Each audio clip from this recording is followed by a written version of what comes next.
Somehow, you could sense spring more vividly in this cool forest than on the sunlit plains. And there was a deeper sadness in this silence than in the silence of autumn. In it, you could hear both the lament for the dead and the furious joy of life itself.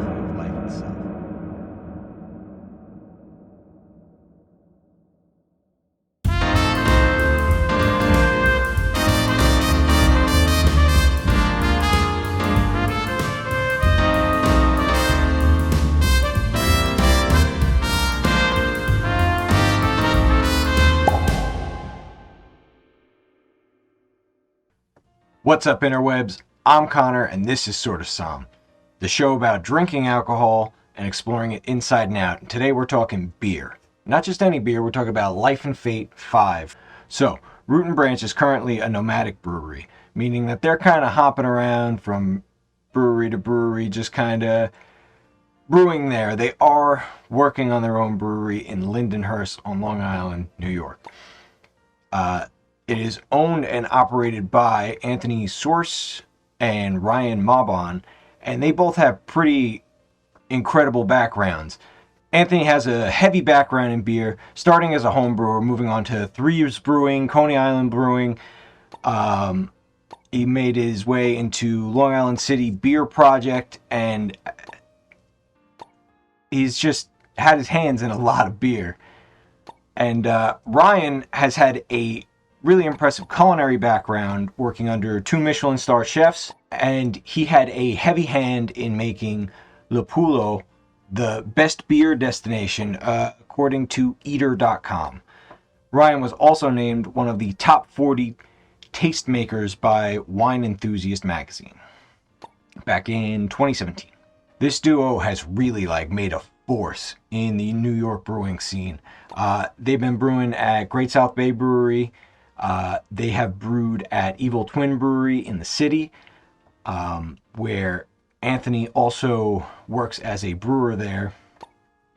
And they've made a couple trips up the Hudson Valley and done releases there that are just incredible. It's all great beer, and it's really hard to get a hold of unless you can make it to one of the releases in New York, or if you have somebody who loves you very much who's willing to go to one of them for you.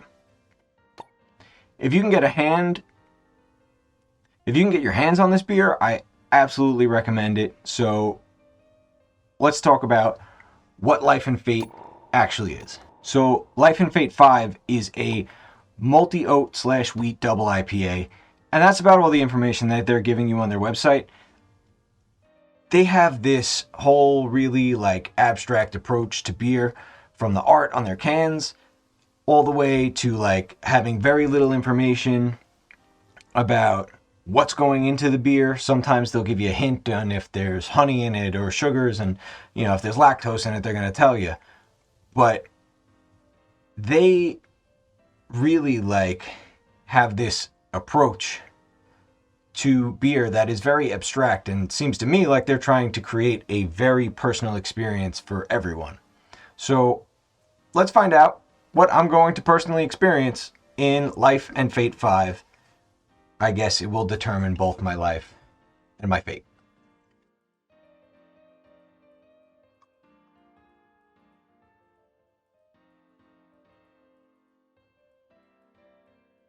All right, let's go.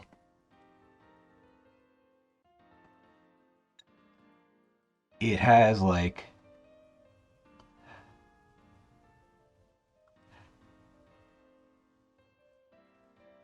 lemon, which is pretty typical citrus on an IPA.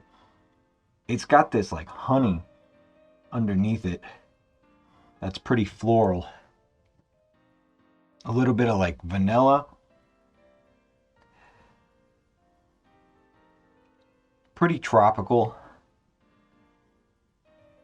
Pineapple juice and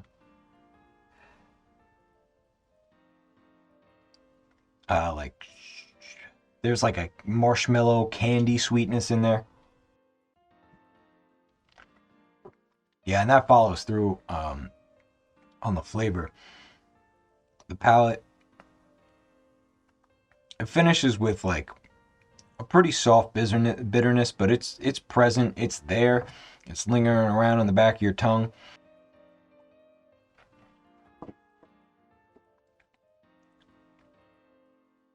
Definitely like citrus pith, but also like tropical juice.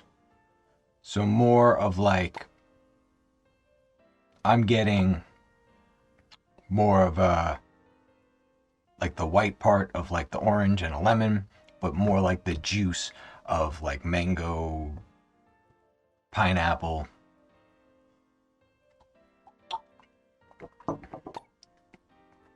And each one in the series is just going to change and be a little bit different. They really focus on being very timely beers. This is the experience, and it's only going to last so long.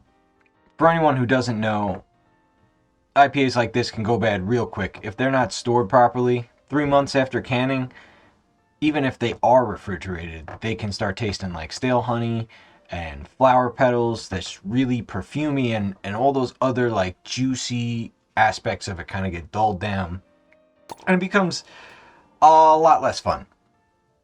So I look forward to all of their next releases, all the new Life and Fates, all of everything that's coming out from them. They are a brewery to look out for if you're in the New York area, and if you're not, they're a brewery that you can pray that you get your hands on, because I love what they're doing, and I haven't had a bad beer from them yet.